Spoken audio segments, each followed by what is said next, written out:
Ladies and gentlemen, welcome aboard to the premiere episode of Dropkicks and Attractions Podcast, the DNA Podcast. I am, of course, your host, Xander Invictus, joined by my other host and good close personal friend, BigBoct. How we doing? Okay, so this is a interesting, different concept of a podcast. So the basis is, as you can tell by the DNA logo that you're looking at right now and the actual DNA name, this is a combination podcast.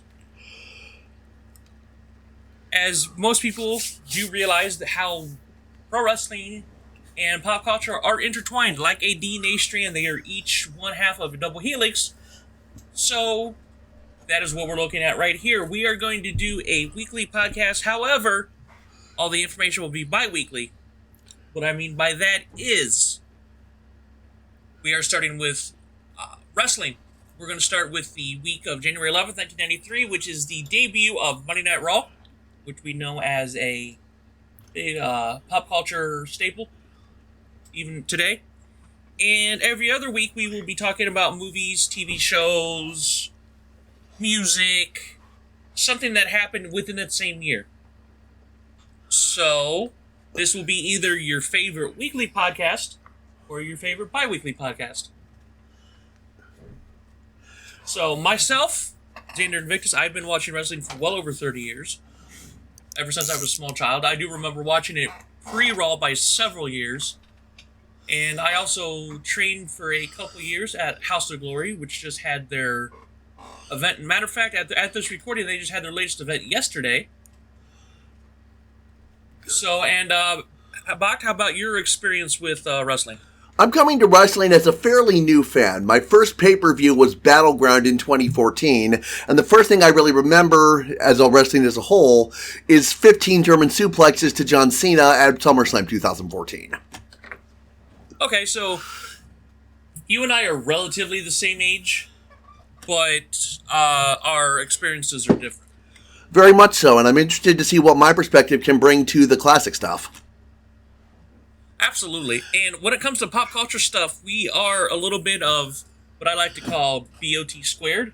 Bit of this, bit of that, because there are things that we,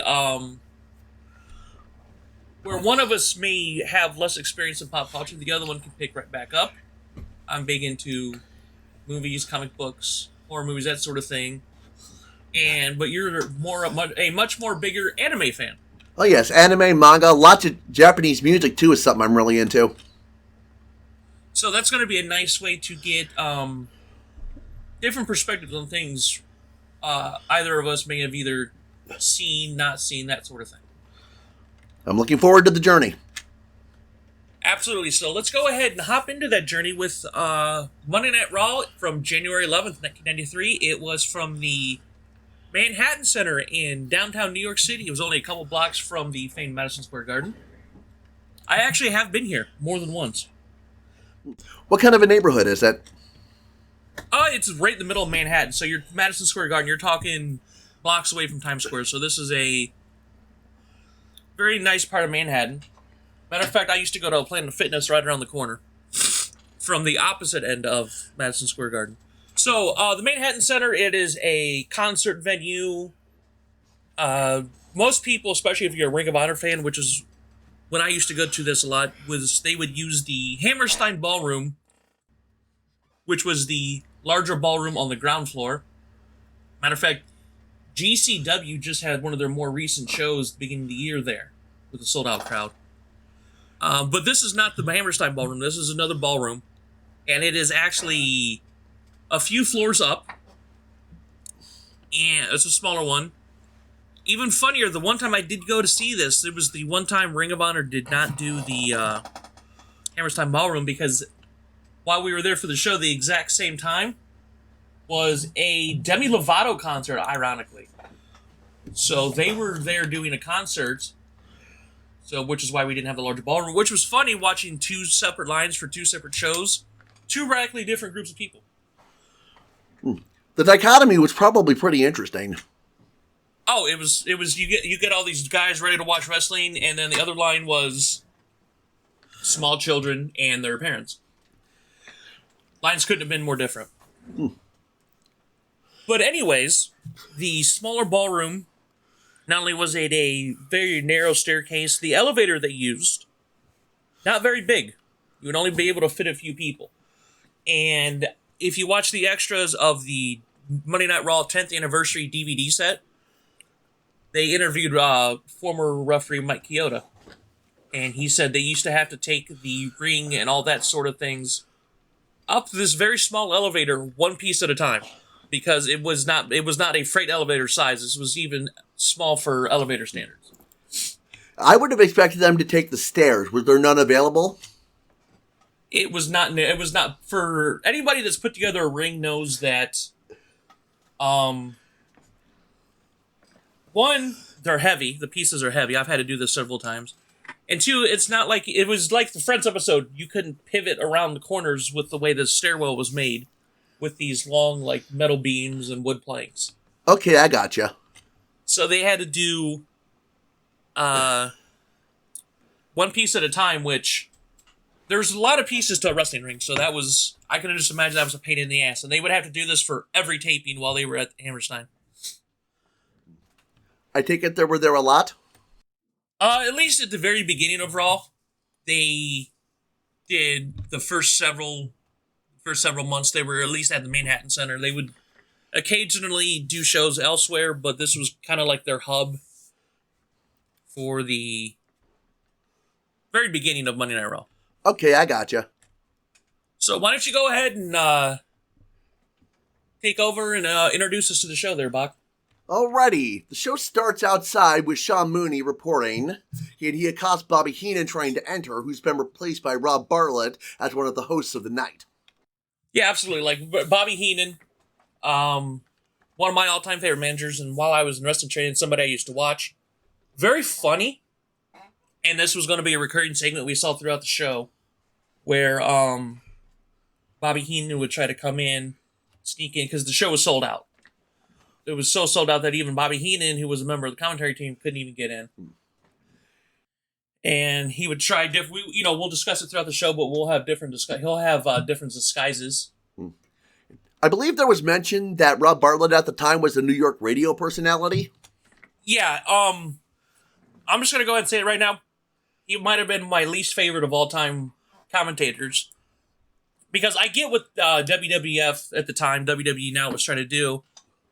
They were trying to push off Raw as more of a live, edgy, anything can happen. This is uncut, uncensored.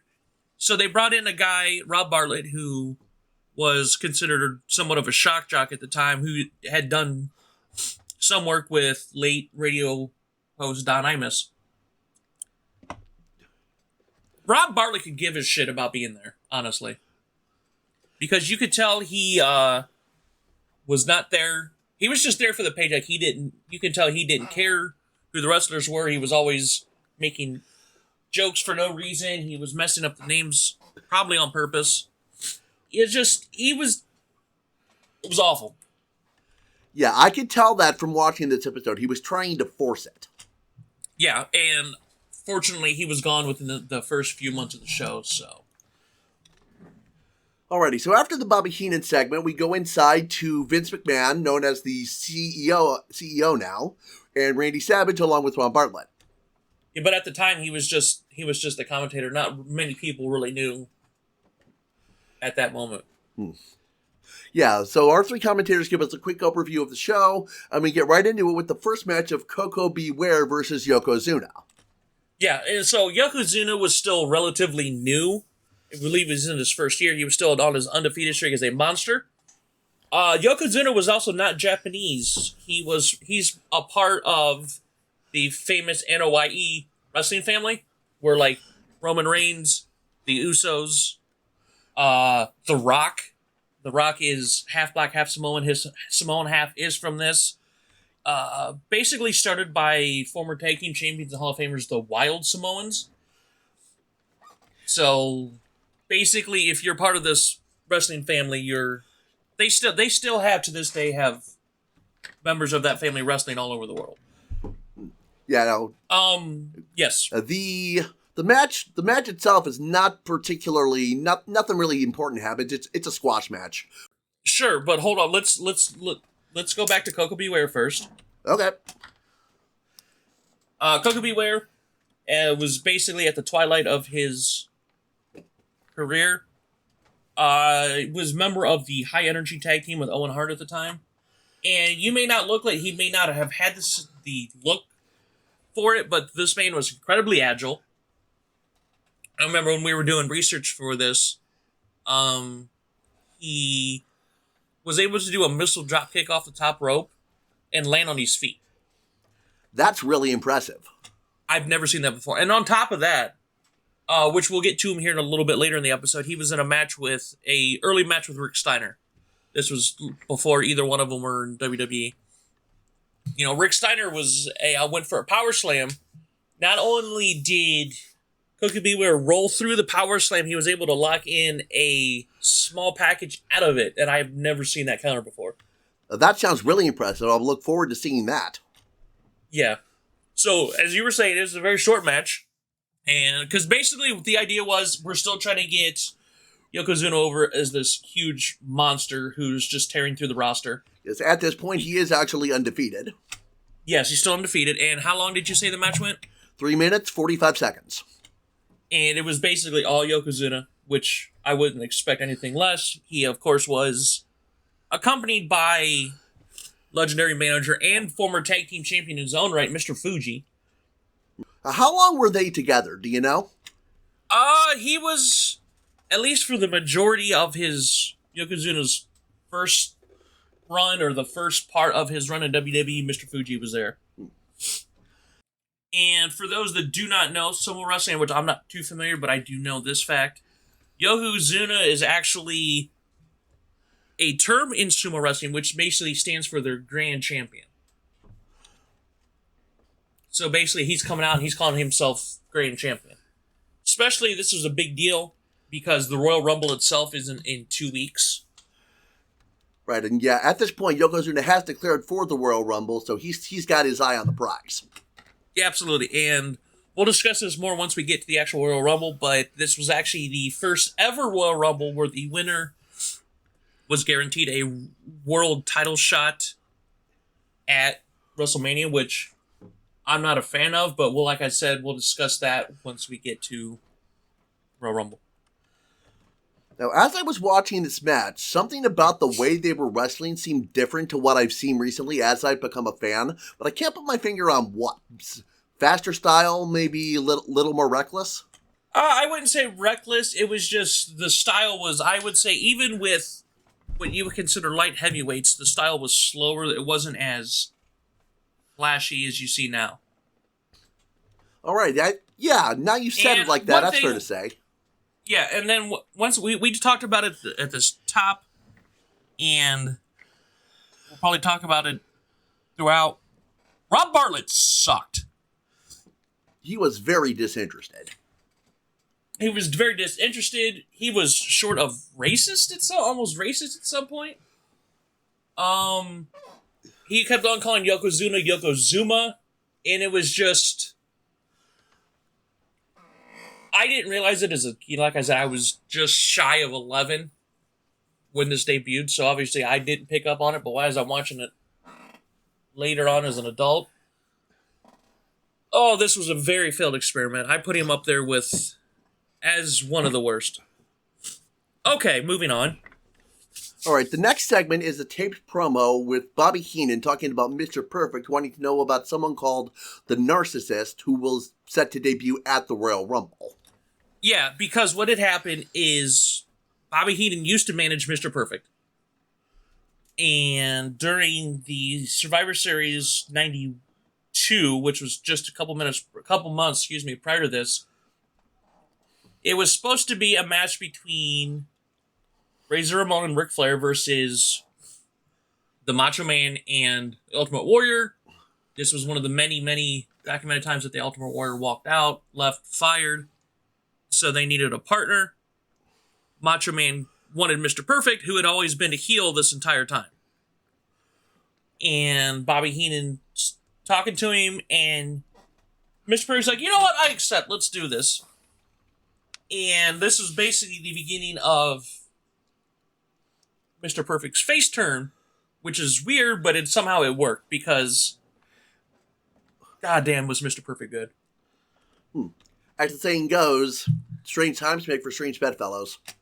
Absolutely. And the match was actually pretty good if you go back and watch it. Right, now, the next match on the docket is the Steiner brothers versus the Beverly brothers. No, it was the Beverly, but it was the Executioners. You believe you're talking about the Executioners. So, the Executioners, which actually was the Steiner brothers, Rick and Scott, who are the father and uncle of current NXT champion Braun Breaker. And you can obviously see where he gets all his stuff from.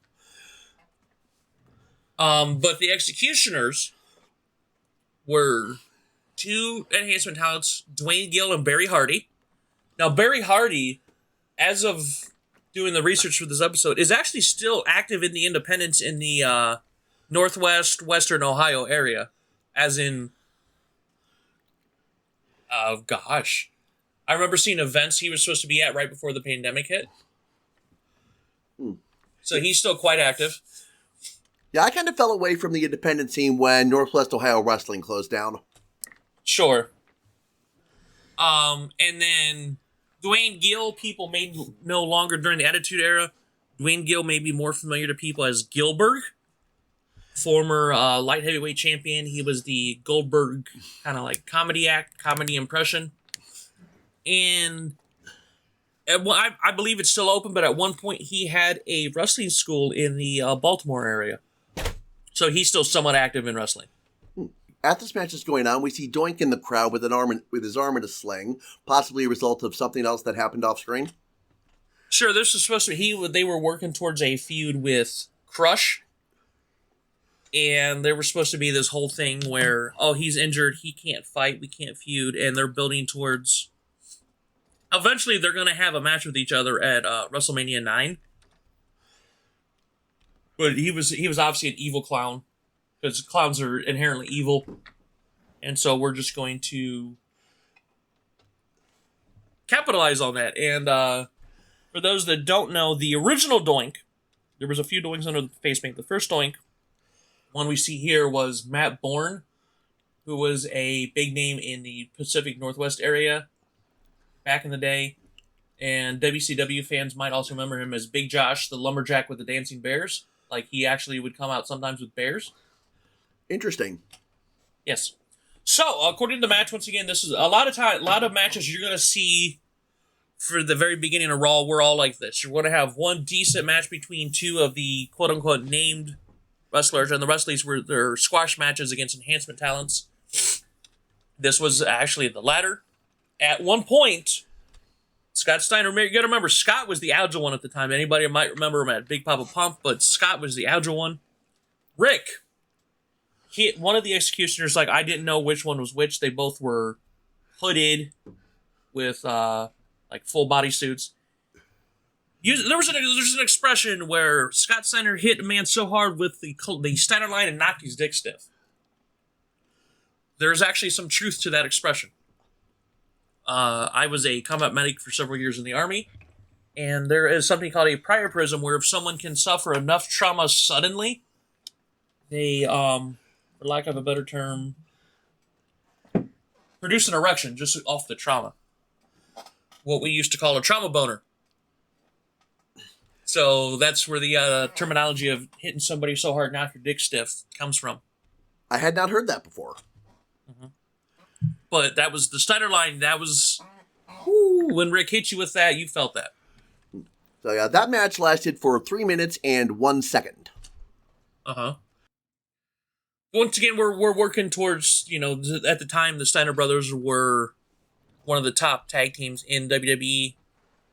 And I think this was going towards the end of their run. They would be back in WCW, I believe, either by the end of this year or early 94. Alrighty, moving on from that match, we cut outside to Sean Mooney again. Bobby Heenan's trying to sneak in, dressed as Rob Bartlett's aunt. A little bit insensitive, but it's reflective of the times. Things like dressing and things like that were more acceptable. I wouldn't call it, this is where I'll respectfully disagree with you. I wouldn't call it as insensitive. He wasn't trying to, I don't think he was trying to do anything instead. But I would look this more comical as in like when Bugs Bunny used to do it. This was a very Bugs Bunny style moment. Yeah, I can see that comparison. Like, I don't think he was trying to come off as disrespectful or anything malicious. This was just, hey, I need to sneak in. It worked for Bugs Bunny. Why couldn't it work for Bobby Heenan? Obviously, it didn't work, but I can see where he's going through with that. And now you've put it like that, I can see where you're going. Sure. Even nowadays, looking through it as, we're more sensitive to people these days with how they choose to express themselves. Even with those proverbial glasses, I didn't see anything offensive with this. This was just a gentleman's prefer blondes or Bugs Bunny type thing. All right, moving on from that, we now have a promo for Razor Ramon and Bret Hart, who will be facing each other at the Royal Rumble. Can we talk? This was an in-ring promo with Vince McMahon conducting the promo. Can we talk about how 90s Razor Ramon's shirt was? That was probably one of the most 90s things I've ever seen. Yes. And I should watch Saved by the Bell even. Yeah, this was a good promo. It was very short. Once again, this Raw at the time was only an hour, and it was an hour up until, I want to say, 96, 97 maybe? So, but basically the idea of the promo was Bret had just won the world title in Canadian Thanksgiving in November of last year, or was it October, I believe. October is when they have Thanksgiving in Canada. Won it for Ric Flair at a house show in Canada. So he's in the middle of his first title reign. And Razor Ramon, basically the idea was, hey, I've only been here for 8 months and I'm where you're at, where it took you 8 years. I'm better than you. I'm going to win.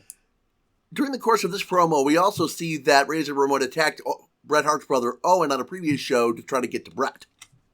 Absolutely. He was, Owen was doing a backstage interview with one of the interviewers in the locker room, and Razor Ramon jumped him in the locker room and thrashed him thusly. Now, for those of you who might not know, Razor Ramon's real name is Scott Hall. He worked with WCW under that name as part of the NWO, and he is a two-time WWE Hall of Famer. 2014 as the Razor Ramon persona, 2019 as the Scott Hall persona with the NWO. Oh yeah, Scott Hall is one of the very famous. Everybody knows Scott Hall. Everybody knows Razor Ramon. We're all big fans of him, and yeah, he was a huge part of the NWO. Moving on from that, we have an Intercontinental Championship match. Max Moon is challenging Shawn Michaels. So, yeah, everybody knows who Shawn Michaels is. We don't need to discuss that. Max Moon at the time was a wrestler named Paul Diamond, but he was not the original Max Moon. Originally, when Max Moon was being developed and put together, was done by Conan. Everybody's familiar with Conan, especially from WCW. He was huge Lucha Libre legend as well. Still semi-active today in specific promotions, but the idea of Max Moon was a spaceman, and somebody like me, 8, 9, 10 years old, loved this guy, bright blue colors. He would come with a jetpack that would shoot streamers out of his wrists, smoke and everything. And I get the idea of the jetpack. It's supposed to be like, oh, I'm going to jetpack to the ring, which you really even can't do that now. But the thing that was hokey about it, it would shoot smoke. And while it shot smoke, he would hop up the stairs. It would shoot smoke again, and he would hop up the stairs again, which, not the best. But he was cool. Yeah, it certainly sounds cool. This was the longest match of the show, and it was actually pretty even for the most part. Yeah, unusually, this match actually went through a commercial break, was the first one of the night to do so. I believe it was the only one to do so as well. Yes, and this match was not a squash, and by virtue of that, it was probably the best one I saw all night. Sure. Paul Diamond really didn't have a lot going as his name himself in the wrestling. He was actually also known as one member of the Orient Express back in the day, who was also managed by Mr. Fuji, who we saw earlier in the show. Now, while this is going on, we have another segment with Doink in the crowd, and then we have Mike Tyson on the phone, some angle that's being played. for no reason. No, it was Rob Bartlett. For some reason, they're trying to do a interview with Mike Tyson, who was in jail at the time for his sexual assault charges. He was in prison, and they're trying to say, which I get, you're not trying to read too much into this. One, the Tyson impression was awful, but they're trying to say how he's watching this while he's in solitary confinement and was still able to talk to somebody on the phone while watching it at the same time while in solitary confinement. Yeah, you scrutinize it at all and it just falls apart. Oh, yeah, and this went on for, I want to say, a good third of the match. This had no bearing whatsoever. This didn't... Like, once again, they're trying to do the shock jock. Oh, it's uncensored. Anything can happen on Raw. And it fell flat horribly. But yeah, like I said, Max Moon had this for a good part of the match. Was actually even late, was able to land his finisher. He had what most people call the steamroller, had Shawn Michaels on his shoulders, did a front roll with it. We saw later on Finlay would do it in WWE for a while, but it was the steamroller. That was his finisher at the time. And Shawn Michaels was able to kick out of it. Like I said, this was a fairly competitive match. Yeah, and then at the end, Michaels wins with a simple suplex, which I noticed very different from today, where pretty much any move that's not a defined finisher is kicked out of almost 100%. Sure, well, because at the time, like, he did land the super kick, but it was not known as the super kick, sweet chin music. It wasn't his finisher at the time, more of a setup or a trademark move. But the suplex, known as the teardrop suplex, was his finisher. So that was when he first started doing his first heel run to Shawn Michaels. That wasn't his finisher. Alrighty, thank you for correcting me. All right, now this match lasted for 7 minutes and 56 seconds. And so I would be remiss, I believe it's right about here, but if we passed it, there was the Royal Rumble Control Center. Yeah, that comes up after Shawn Michaels and Marty Jannetty cut some promos on each other. They'll be facing each other at the Royal Rumble for the Intercontinental Championship. And we're going through that, and we, of course, were shown by Mean Gene Okerlund. My childhood voice of wrestling. He was going through, showing all the matches that are going on during the card itself, and then the Rumble, which he goes through a good amount of the participants. And some of them, I believe Mr. Perfect had a promo about how he's going to win. Mr. Fuji spoke for Yokozuna, about how Yokozuna's going to win. But my favorite one was done by Hall of Famer. You're going to see a lot of Hall of Famers, at least in this episode. Hacksaw Jim Duggan. I was a big fan of him as a kid. And you know how you're going to... You cut a promo, like, oh, I'm going to go in there, no friends, 29 people, I'm going to win this, I'm going to WrestleMania. Right, that's basically the default. Sure. And I get something like that. It's quick. It does its job. Good old Hacksaw comes in and goes, well, you know what, guys? Hacksaw's just going to come in. There's no friends. I may not win, but gee golly gosh, I'm going to give it my all. I'm just going to do my best. I may not win, but I'm sure going to try. And I'm like Hacksaw, like, I love you, buddy, but that doesn't instill any hope that you're going to win. But if you're going to be like, well, I'm going to try, I'm probably not going to win, but I'm just going to give it my all. And I'm like, why wouldn't you say you're going to win? On the one hand, I can see tempering expectations, but on the other hand, you got to go big or go home. But yeah, like I said, this is the first Royal Rumble where the winner gets a guaranteed world title shot at WrestleMania. When you be like, yeah, I'm going in there. I don't care if it's a friend or a foe. I'm throwing everybody out. I'm going to WrestleMania. I'm getting that title shot. And Hacksaw's like, yeah, I may win. Probably not. I'm probably not going to win, but you know what? I'll try my best, guys. I didn't find it bad. I actually found that almost humorous. I think endearing would be the word. Yeah, endearing. All right, now, moving on from that, we next have another Bobby Heenan segment outside. He's playing Rob Bartlett's uncle, a Jewish stereotype this time. Yeah, the Hasidic Jewish with the hat. He had the curls on the side. Yeah, big long beard. Yeah, and I like how Sean Mooney's plays with it where it's like, oh, hello, sir. Well, unfortunately, Bobby Heenan. Like, he can't see that it's obviously Bobby Heenan in a wig, and he plays through it, like, especially when he talked about his aunt and now his uncle, where it's like, oh, well, gee willikers, I'm so sorry, it's sold out. Oh, Bobby, what are you doing here? Like, I thought it was kind of, playing the straight man, it went well. Yeah, he actually says, oh, hey, Mr. Uncle, we saw your wife earlier. Yeah. But I thought it was funny. Like, he played the straight man pretty well. And the last match of the evening is Damian Demento versus The Undertaker, and both of these guys are enormous. Yeah, Damian Demento obviously was not long for the WWE. I honestly don't believe he was there a whole year.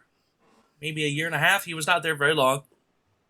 And very odd gimmick. Very odd attire. I don't even remember him as a kid. We really don't need to say anything about The Undertaker because, it's The Undertaker. Legit one of the all-time greats. What I will say is that as this match is fairly brief, but The Undertaker is very mobile. Obviously, this is because he's that much younger since this is the 90s. Sure, he debuted in 91? No, I'm sorry, he debuted in 1990. And that would have been that year's Survivor Series, right? Yeah, it was that Survivor Series. He was Million Dollar Man's mystery partner. First, actually, Paul Bearer was not his first manager. It was actually Brother Love, Bruce Pritchard. And he had only been wrestling maybe a couple years prior. He had a run in WCW as Mean Mark Callis. So even when he debuted, he's probably maybe 5 years into his career at all, if that long. Now, this match only lasted for 2 minutes and 25 seconds, but The Undertaker did look pretty good in this match. Oh, sure. I mean, if he was in the middle of his first face run, and of course, The Undertaker's always been booked strong. He's always going to look strong no matter who he's wrestling, win or lose. And like I said, this was one of the many squash matches we see today on Monday Night Raw for the first couple years. Nothing really came out of this. There was no progression of anything. This was just, here, look, if we're going to go big, we're going to show The Undertaker. Right after that match, we have an interview between Vince McMahon and Doink the Clown, which is interrupted by Crush. I found this weird that you have The Undertaker, one of your biggest stars, just wrestled, whether it was a squash match or not, you have The Undertaker. But yet you end it with, and this is nothing against Crush or Doink, personally or professionally, but you have The Undertaker just wrestled a match. Why are you going to have the show end with a interview segment between Crush and Doink? To me, that makes no sense. Yeah, very strange choice, let's say. Like, it wasn't a bad promo, and I get what they were doing. They were pushing the feud along. But I would have switched them. I would have had the promo and then ended with The Undertaker.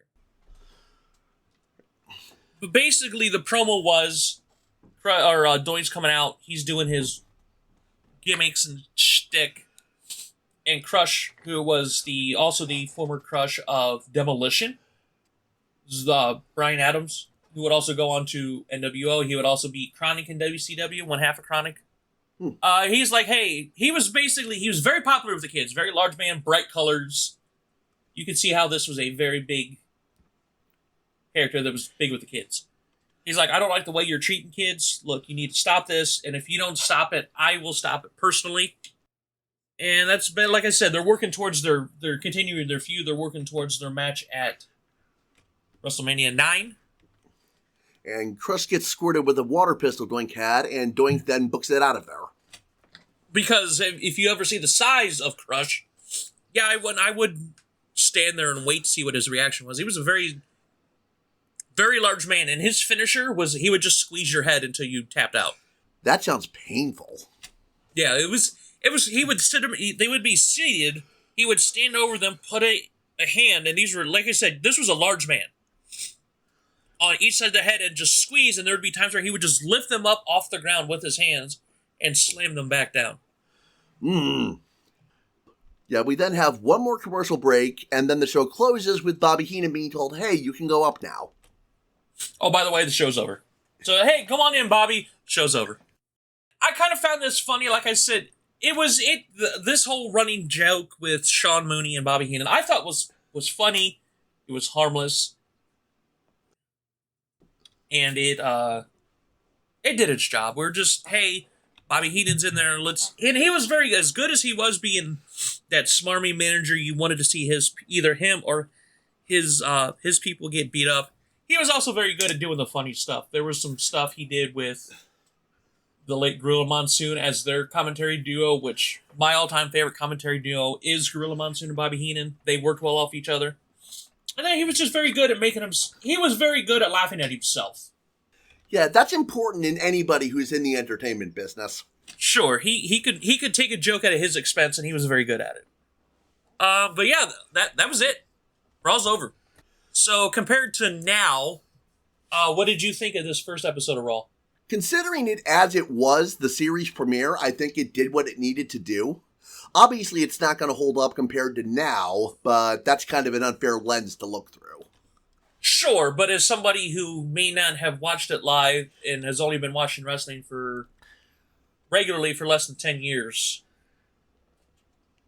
this might have been somewhat of a culture shock. Oh yeah, that's absolutely. This was a shock. Like the different wrestling styles, the different ways of cutting promos, the different interface, for lack of a better word, the graphics. Yeah, and they would revisit this when they would do like the retro Raw or the Raw Rewind type special episodes of Raw they do lately. They would bring back this stuff. And I would say just by default, my favorite match of this episode was Shawn Michaels and Max Moon. I'll agree with you on that. That was the only one that wasn't a squash, so it was not a hard choice. No, it was actually a pretty solid match, as is anyways. Okay, so like I said, we go with the wrestling episodes, we go through all the main television episodes of wrestling throughout the week. And the next episode, which was actually that following Wednesday, was Clash of the Champions 22. Now, this was a concept that you were 100% not familiar with whatsoever. No, I had never heard of something like this. Okay, so there's going to be a little bit of history lessons. Pull up your chairs, kids. It's going to be a bit of a history lesson. Starrcade, which was the flagship pay-per-view for Jim Crockett Promotions, WCW, now was in December. It used to be a big Thanksgiving show where they would bring in all the smaller promotions and they would have several matches. The WWF came in and did Survivor Series the same day. The first ever Survivor Series, which used to be all tag team elimination matches, 4 or 5 people on a side. And they told the pay-per-view providers, hey, either you show, and obviously WWF was a little bit bigger at the time. They're like, either you show our pay-per-view instead of Starrcade, or you never get our pay-per-views ever again. Highly illegal. But at the time, pay-per-views were still a new concept. So I believe, if I read the article correctly, or reading up on it correctly, at least over 80% of the pay-per-view providers said, okay. And it killed the Starrcade that year. That's a very large proportion. Sure. Because you got to remember, pay-per-view was it back then. You're talking mid-'80s, so pay-per-view was it. There was no streaming. There was no, I'll catch it later. It's like, no, pay-per-view was it. So what WCW did, and it was more Jim Crockett Promotions back in the day, but what they did was during WrestleMania 4 or 5, they had something, on free TV, mind you, because obviously WrestleMania was going to be on pay-per-view. What WCW or Jim Crockett Promotions did on free TV was show something called Clash of the Champions. Where, anybody growing up in the 80s knows you never really saw a lot of the bigger main event stars much on TV. You had to go either to a live show or watch on pay-per-view. Like, you wouldn't get your Hulk Hogan's more than a couple times a year on television. So what they would do is they would have... Yeah, that's obviously contrasted. Yeah, contrasted today by you see them all the time. So what they would do is they would have pay-per-view quality matches, cards, and then you would see all the main big stars of the show on free TV. So it's like, would I pay $35 or more to watch Hulk Hogan? Or would I watch like Ric Flair and Sting for free on television? Right, put it like that, it's a pretty easy choice. Sure, and so this was basically, Clash of the Champions was made out of spite, And it went on from, mid-'80s, I would say almost up until 97. Like, it was during the Nitro time frame. It was still going on when Nitro was a thing. Mm. So, we're in the Mecca Arena, Milwaukee, Wisconsin. As the show opens, we go to Tony Schiavone and Bill Watts. Yeah, so Bill Watts was the head of WCW at the time. I like watching Mid-South Wrestling. I like a lot of the older stuff. Was not a fan of Bill Watts' style. He was a very name-droppy commentator. He would really not speak a lot of the matches, but he would be like, I was just doing this event with Joe Schmo and blah, blah, blah. And I'm just like, he used to like to get himself over. And then Eric Watts, which we would see in an interview here in a minute, was his son, who he really, really pushed to be a thing. He just never, for one reason or another, just never got it. But he was supposed to wrestle Cactus Jack tonight and was involved in a quote-unquote altercation with Arn Anderson, which we'll see once we get to WCW Saturday Night. Yeah, and it was just, they were just opening up the show, and they also said that Van Hammer will not be available for the arm wrestling contest he had with Vinny Vegas. Kevin Nash in one of his earlier gimmicks. And I found this slightly humorous because, not only was Van Hammer scheduled to be in this he had won an arm wrestling contest. It was a tournament. They made no mention that Van Hammer was a part of the main event. So they talked about how he couldn't make the arm wrestling contest because of an injury. They didn't mention that, by the way, he's also in the main event. Which I think you would have mentioned the main event more than the arm wrestling contest, but hey, what do I know? As the show starts, we have Larry Zbyszko interview Eric Watts. As you said, he was suspended for the night because of the so-called altercation. The promo was not good. It was not good whatsoever. Yeah, I was not overly thrilled with it. Like, I don't know, I don't remember, because once again, I don't remember watching this live, so I don't remember if this was a live interview or a taped interview, but in the interest of being nice, this was not a very good promo. Moving forward, we have our first match of the night, Johnny B. Bad versus Cactus Jack. They had tagged together at a previous event, Lethal Lottery, which didn't go well. Well, yeah. This is what I liked, is that Johnny B. Bad is going to be Eric Watts' replacement. And I like that instead of just getting a random guy in the locker room, hey, you're wrestling Cactus Jack tonight, there was some storyline behind this. And you had mentioned the Lethal Lottery, which was in this past Starrcade, so maybe not even a month ago. What it was, for those not familiar with Lethal Lottery, they did this a handful of times. They would draw names out of a hat. And it could have been your tag partner, or it could have been somebody you're refuting with. Basically, it was, if I draw your name, and whoever I draw as your partner, you guys have to go out and have a tag team match with two random people. And if you win, you go on to a battle royal at the end of the show, and the winner of the battle royal got a check. And these two were a tag team. Did not go well, so at least there's a storyline reason why these two were fighting. Cactus Jack obviously is Mick Foley. Everyone knows who he is. And Johnny B. Bad would go on to WWE as Mark Marrow. Yeah, I know the name, but I don't know anything about him. Sure, he was great. He would come in. He was first known as the Wild Man, Mark Marrow. He's a very accomplished boxer. He was a Golden Gloves champion up in the Buffalo area. So over there for a while, he would also have somewhat of a boxer gimmick in WWF. But this was he was basically Little Richard in WCW. I can see that. No, that's literally like, he was Little Richard. And the funny thing is when he was signed by WWF, that's why he was signed. Vince McMahon liked the gimmick. He had no idea that Johnny B. Bad, the story goes that he had no idea that Johnny B. Bad and Mark Marrow were two different people. Interesting little anecdote there.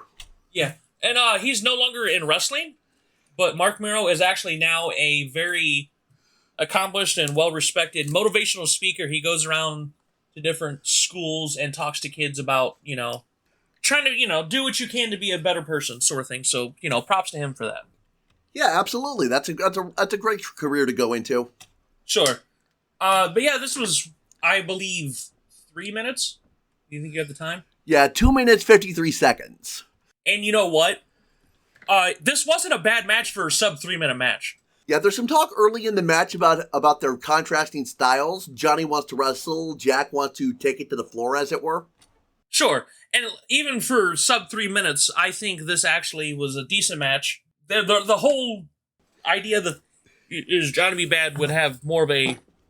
They were both risk takers, but Johnny B. Bad's risk taker was more of a flashier one than Cactus Jack. I'm just gonna, beat you with me. And up until the very end, Johnny B. Bad was in control basically this whole match. The end of the match is Johnny misses a sunset flip, and then Cactus Jack hits an elbow drop for the pin. Yeah, like that was. They said during the replays, you make one. Sometimes it only takes one mistake, and that's what it was. He went for that top rope sunset flip, which was one. It was kind of impressive for the time, and two, it was one of his big moves. And all it takes is that one mistake to capitalize, and Cactus Jack comes away with the win on this. After that, we flash back to Tony Shivoni with news of the new NWA champion, the Great Muta, who's defeated Masahiro Chono at the Tokyo Dome, and he's apparently going to be on WCW Saturday Night at some point. Oh yeah, like I was an absolute massive Great Muta fan as a child. I mean, I still am to this day. He's actually active to this day. He's now, last I checked, is wrestling in Pro Wrestling Noah in Japan, but yeah, still actively wrestling to this day. Because he was one of the first two Japanese wrestlers I ever saw. And they were both in WCW. It was him and Jushin Thunder Liger, who retired, but he only retired maybe more than a couple years ago. So these guys were very active up until very recently. Right after that, we have a music video about staying in school, which introduces Too Cold Scorpio. Oh my god, this video. It's great. It's super cheesy, but we do need to talk about this video. Because Too Cold Scorpio was just recently a new guy. And you got to consider, the moves that he was doing in 1993 were impressive because you weren't seeing these moves in 1993. He was doing the corkscrew leg drops and 450s. Nobody was doing that. This guy was very innovative of what we see today. Who, by the way, once again, still wrestling up until this day. A lot of the high-flying stuff, like, did he innovate that, or did he bring it over from somewhere, or? I know he had extensive time in Japan, but once again, everybody, like, there's really nothing new in wrestling because it's been around for so long. But at the time, he was doing stuff that no one else was doing. Like, you saw maybe top rope stuff. You maybe saw, like, a splash, a crossbody, an elbow drop, leg drop, something like that. You weren't seeing 450s. You weren't seeing the corkscrew leg drops. You weren't seeing... Very, very rarely would you ever see a moonsault at this time. But, so this was highly impressive. And he's still doing these moves to this day, by the way. He just wrestled a couple weeks ago. Where's he wrestling now? He's wrestling in the independents all over the country. Still phenomenal shape, given 30 years later. But yeah, he still wrestles at a high level. We do need to talk about this music video. Because what it is, it's a bunch of kids playing basketball. And some girls come up and go, "Hey, aren't you guys supposed to be in school?" And they're like, "Nah, we're skipping school. We're going to the arcade." And here comes this very, like, funk beat with even, like, female backup singers. And this limo pulls up out of nowhere. This white limo. And out comes Too Cold Scorpio. And he goes, "Aren't you guys supposed to be in school?" He's like, "Nah, we're not going." And he goes, "No, you need to study. You need to go into school." He's like, "Come on, we'll go, I'll take you to school." And the kids are like, "Are you letting us ride in the limo?" He's like, "Nah, I'm making you walk." But they don't walk. They start stepping. They get into a dance number. And I'm like, hey, cool on you for letting the kids, telling the kids, hey, stay in school. Do what you need to do to be a good kid. And I get you may not want to let them ride in the limo. I get it. I've been in limos. They're very nice. And you're like, you know what? We're going to walk. Cool. But if the kids are already late, why are we doing a dance number all the way to school when you just told the kids, you know what? Just start walking. Yeah, just a pure ball of cheese, and it was entertaining. Yeah, that's what it was. It was entertaining. He was actually wrestling Scotty Flamingo, who would go on to much greater success as Raven in ECW. So this was the future Raven. Wild contrast to his gimmick and style in WCW as Scotty Flamingo. Very flashy, smirks and lots of neon and... "Ha, look at me, I'm Scotty Flamingo," as opposed to the very dark, brooding, nihilistic Raven. Yeah, as the match starts, we see Scorpio very maneuverable in the ring. Announcers also pointed out he loves to attack from the apron to the floor.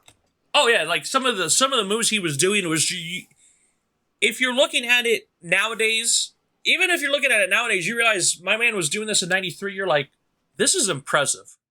Like he could fly like nobody. There was honestly nobody doing, like I said, there was nobody doing what he was doing in 93. And it certainly was impressive. Oh, yeah, even to this day, it was like I said, in 2022, we're in the second month of 2022, he's still doing this stuff. I can't even imagine the kind of conditioning it takes to stay in that kind of shape for that long. Oh, he basically, I mean, obviously he has less hair, but just, I haven't been able to watch a full match, but just when I've been able to see, he can still do these, like, regularly, and they still look nice. Like, he's kept himself in, you know, fantastic shape. He's been able to keep up his abilities to where he can still do this 30 years later. And that's really impressive. With a style like that, you would think his body wouldn't hold up. Oh, as far as I know, it has, because he's... Woo! So, but yeah, we're going back and forth on this match. This was a very back and forth style match. One of the things that was of note to me was that using the flat of your foot was legal. I don't know why that would need to be clarified. Yeah, you got me on that one. Also noted that the 5 count before disqualification on the ropes choking was a thing this far back. Probably goes all the way back to the beginning of professional wrestling. For the most part, that's always been a thing that you've always seen. That way, you know, it's just a good way to milk when the bad guys are doing something very heinous. Right, I got you. Toward the end of the match, Scorpio hits a flying 180 crossbody splash from the top rope, which I would expect to end the match, but Flamingo actually kicks out of that. Oh yeah, like it almost looked like a Twisted Bliss almost. Yeah, I can see that comparison. It kind of reminded me of somewhat of a modified Twisted Bliss that Alexa Bliss would do later on. Yeah, hers did more of like a flip with it. He spun with his, and she did more of a flip. But it was they seem very similar at least. The match ends shortly thereafter with a 540 splash for a match length of 4 minutes and 3 seconds. Yeah, and they did a lot. They were able to get a lot in 4 minutes. Yeah, the match was very dense is the word I would use. Okay, yeah, I like that. Moving on from that, we now have the description of the Thunder Cage match, which is the main event. It's got me thinking of Hell in a Cell. Yeah, it very looked much like Hell in the Cell. It was not the first time they used this either. Like, this was, if you want to look up the House of Horrors match from Halloween Havoc a couple years ago, classic in how bad the match was. But regardless, this was very Hell in the Cell-ish size, with no top, though. I don't think it got used more than once a year, once every other year. Contrast that with, say, Hell in a Cell today. You see that every year, sometimes multiple times a year. Yeah. All right. As this is going on, we're told this match is going to be 4-on-3, and we cut to a flashback reel explaining what's going on. The U.S. Heavyweight Champion Rick Rude suffered a neck injury, and so Harley Race, his manager, puts Paul Orndorff, Mr. Wonderful, and Cactus Jack in a match to see who's going to replace him under street fight rules. Big Van Vader interferes and beats down Cactus Jack, assisted by Orndorff and Harley. But Orndorff is later incapacitated as they're standing tall in the ring when CJ attacked with a shovel. So, but basically this was, we're putting the seeds in for what would become Cactus Jack's face turn. Basically, he causes the disqualification, making sure that Orndorff wins to take over Rick Rude's spot. Cactus Jack is not happy with this. He starts using the shovel to beat up Harley Race, Paul Orndorff, and then Vader comes out and just waylays Cactus Jack bad, and it's a 3-on-1 mugging. Yeah, those are never fun to be on the receiving end of. Sure. But yeah, so it's like, Jack, you're out, Paul, you're in. And this whole Rick Rude not being able to be here, we would have some repercussions following in WCW Saturday Night, which we'll get into a little bit later. All right, after that promo is our next match, which is Chris Benoit versus Brad Armstrong. Okay, and I do want to go ahead and make a preface before we talk about this match. Yes, we are talking about Chris Benoit. Yes, everybody that listens to this, anybody that knows anything about wrestling, or you don't even have to know about wrestling, knows what happens about Chris Benoit. Yeah, I had heard about that, and I wasn't even a wrestling fan. Sure. So, and obviously, we're not going to touch on that. We're not going to, conspiracies, this, that, and the other. It happened, it's tragic, it's over with. But for the sake of completing this, we do need to talk about Chris Benoit and what he did in matches, promos from now until then. We're not going to talk about whether or not, we're not here to glorify Chris Benoit, we're just here to talk about his matches and promos. But I just wanted to preface this saying that, obviously you're going to hear about him, and We don't condone what happened, but we still need to talk about what he did in wrestling in the sake of completing this. Right, we can't just not talk about it. Sure, absolutely. Especially towards the end when he was a bigger part of the shows. That out of the way. As I watch this match, I note that the motion is much faster than it seems to be in modern wrestling. Perhaps that was the way the style changed before I started watching. Sure, no, they were both very technical styles, which Brad Armstrong was actually the current light heavyweight champion, or was a former light heavyweight champion. And had more of the slower technical style, and then we all know the style that Chris Benoit was famous for. And they gelled together well right here in this match. I thought they gelled together very well. Yes, among other things I saw Benoit doing in this match, Armstrong had him down with a knuckle lock, and Benoit was able to bridge out and reverse it. That's always impressive to me. That, and on top of that, you got to talk about his core, where Brad Armstrong, or whoever was on the bottom, they would do this back and forth, would put their knees, they would bridge, the other one would put their knees on the other person's stomach, and they would be able to hold that weight right there on their core. Yeah, that's one of the most impressive things I've seen as I've been looking at the classic stuff. Yeah, it was ridiculous. And we're going through this. There's one spot that even I was like, oh my God, this is amazing. There was Chris Jericho was known for the triangle dropkick, where somebody was on the apron, he would jump on the turnbuckle and dropkick him. Chris Benoit won up that. Brad Armstrong was on the outside. Chris Benoit did the setup for a triangle where he hopped up on the turnbuckle and jumped, but instead of a dropkick, he jumped over the top rope and landed a clothesline. Yeah, that was one of the most impressive spots I had seen to this point.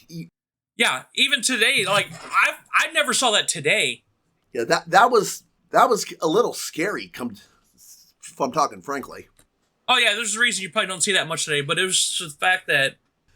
Yeah, now this match goes back and forth a lot. You can tell it's an even match, and so eventually Benoit rallies and wins with a full Nelson into a bridging German suplex at a match time of 9 minutes and 15 seconds.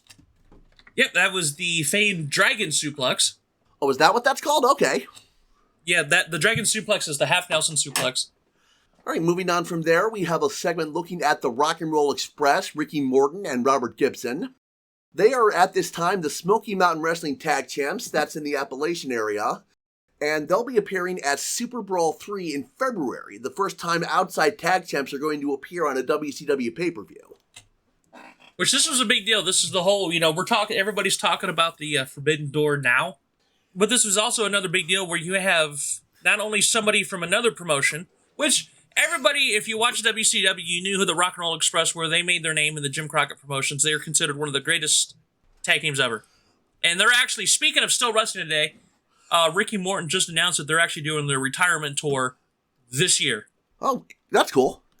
Yeah, so they were wrestling, I believe it was in the package, I believe they're wrestling, the Heavenly Bodies. But it was just for those that may not remember the Rock and Roll Express, this is a taste of what you're going to get at Super Brawl. Now, as the video package is going, I see Jim Cornette as one of their managers. I know that name, and I know he's a wrestling pundit, but I don't really follow him.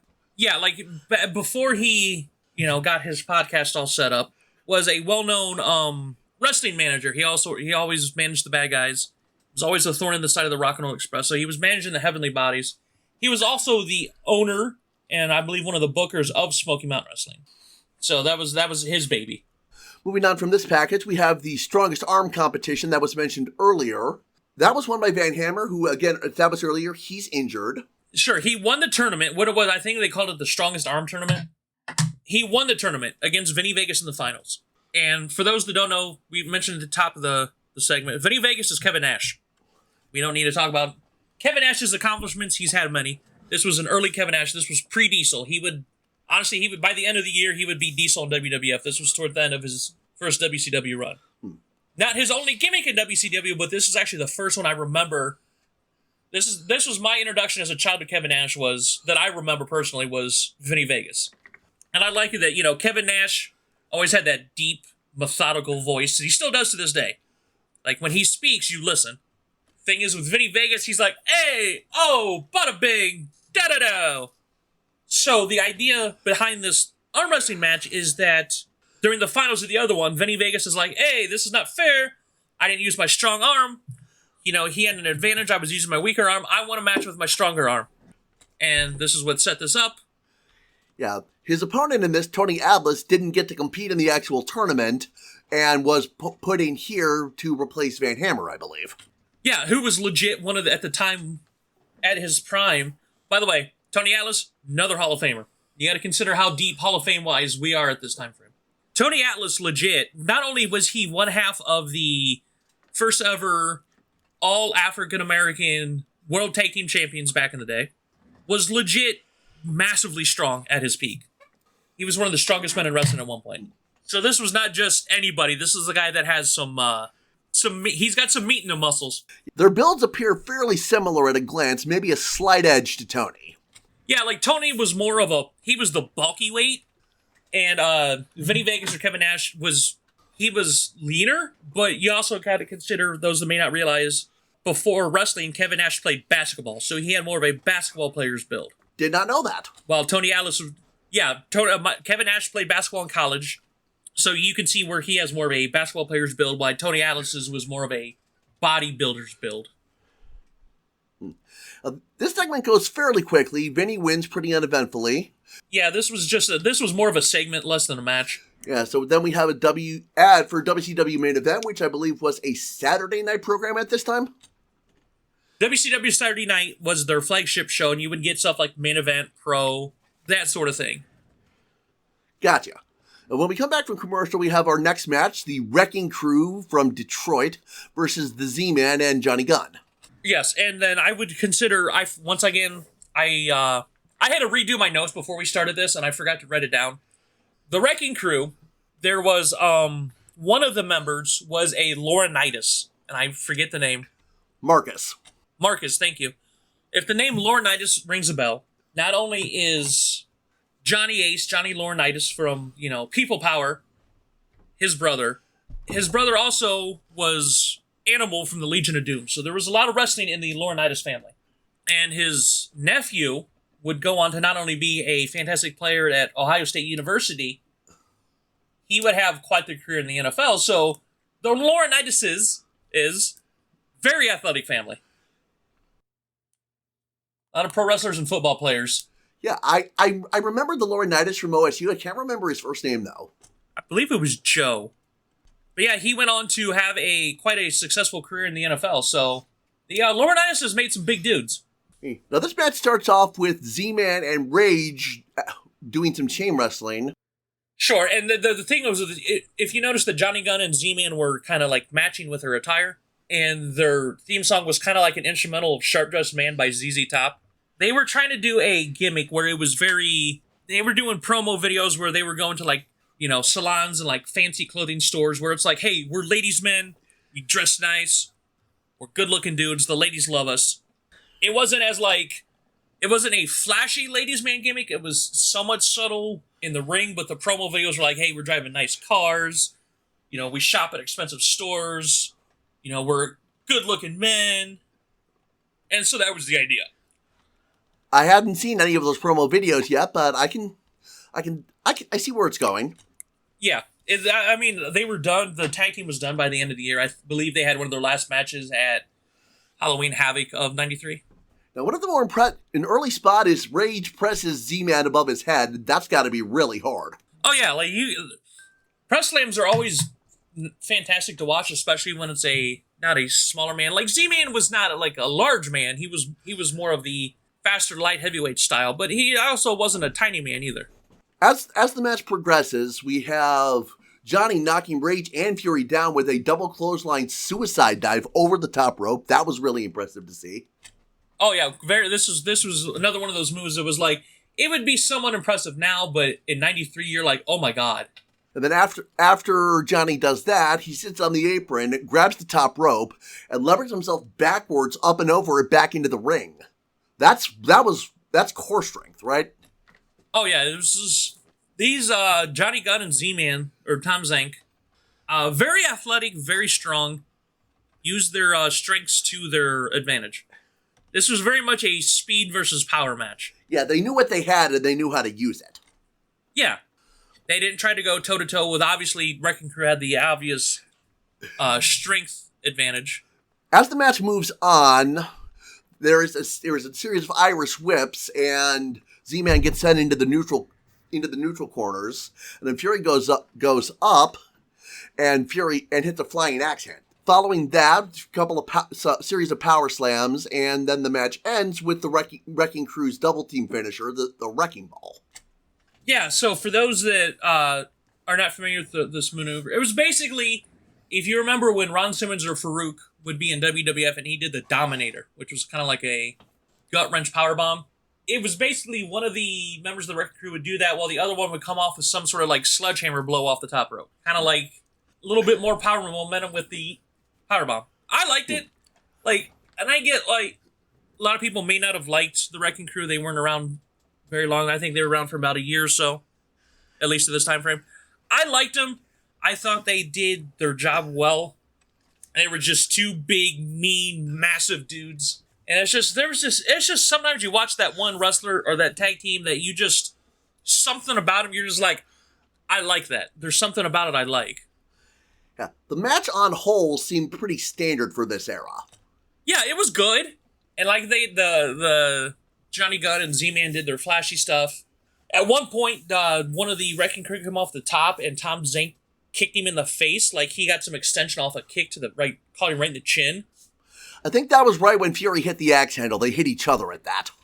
Sure. And it was, they did the rolls. They had the power versus the speed. But there was just, you ever watch a wrestler or a tag team that has that intangible, you're like, I don't know what it is about them, but I like them? Yeah, I get that. Yeah, that's how it was with the Wrecking Crew. It's like, there's something about them, I can't put my finger on it, but I like those guys. Yeah, next segment is Larry Zbyszko interviewing the World Tag Team Championship challengers, Brian Pillman and Steve Austin. Sure, there is one thing before we do talk about this that we glossed over, that we were talking about the main event later on in the evening, the Thunder Cage, that we had the 4-on-3 advantage, and then we had a promo backstage with Harley Race, Barry Windham, Big Van Vader and Paul Orndorff, and the Barbarian. And they were talking about how they had the advantage, but they're like, Harley Race looked at Barbarian and said, hey, we know you're friends with Cactus Jack, you're out. Which I did, and then obviously the Barbarian is pissed, he just got booted out of the main event. He just straight picks, and Harley Race was not a small dude. Barbarian just straight up picks him up by his coat, lifts him up in the air before the other three beat him down. He gets pile drivered, and he just gets destroyed and left there on the ground. And even Jesse Ventura, who's one of the commentators with Jim Ross, was like, why? Why would you do that now? You had a 4-on-3 advantage. Why would you not mount? Even Jesse Ventura was like, why? Why would you make that a thing? Yeah, that made no sense to me. Like, I get why they did it, because this is like, hey, this is his partner, his buddy, but at the same time, hey, we have this advantage, let's keep it. We'll beat his ass after the show. Yeah, that would have made more sense. All right, so back to the Tag Team Championship challengers, Brian Pillman and at this time stunning Steve Austin, he was not the Stone Cold style you people might remember from back in the day. The best way I could explain stunning this stunning Steve Austin was kind of like in between the original stunning Steve Austin and Stone Cold with his style. Like, if you look at the original stunning Steve Austin, the best person I could explain what his style was like, he was very Dolph Ziggler. Okay, and that tells me exactly what his style was. Yeah, like stunning Steve Austin very much reminds me of Dolph Ziggler. But yeah, this was not the Stone Cold Steve Austin, hell-raising, I'm going to punch you in the mouth and stomp you in the face. Yeah, obviously he would go on to great success there, and that was another name that I knew despite my late start to wrestling. But basically, this was right before, not too long after this, Pillman and Austin would become the Hollywood Blondes, so this was kind of like that weird purgatory. They're not the Hollywood Blondes yet, but you can kind of see where they're starting to gel, and they're basically putting themselves over, obviously, as you do, that this is for the, they're going to be tag champs. And this was a very good promo. I was impressed by this one. Oh, both of them, Pillman and Austin, very well on the mic. After that promo, we have Tony Schiavone interviewing Sting about Vader's challenge for the Thunder Cage match. Now, Sting's here wearing bright colors as opposed to the black and white he's been known for in more recent times. Yeah, this was what they would call, this is what it was basically known as Surfer Sting. You know, the bleach blonde hair, the bright colors. Very popular with the kids. I was a little Stinger as a kid. Not only did they challenge him for the Thunderdome, he also got a challenge for what was known as the White Castle of Fear. Yeah, that'll be explained a little more as we move to main event after Saturday night. Saturday night, yes. After that, we have a segment with Ron Simmons and Dustin Rhodes. I had to look up if this was Dusty or the former Goldust. It was actually the latter. I did not know that Dusty's real name was Virgil. Oh, yeah, well, basically, the whole idea was that, you know, they may be down a person, but there's basically more than enough in these three that we're still going to win tonight. All right, the next match is another tag match. This is the tag team championship match with defending champions Ricky Steamboat and Shane Douglas. Yes.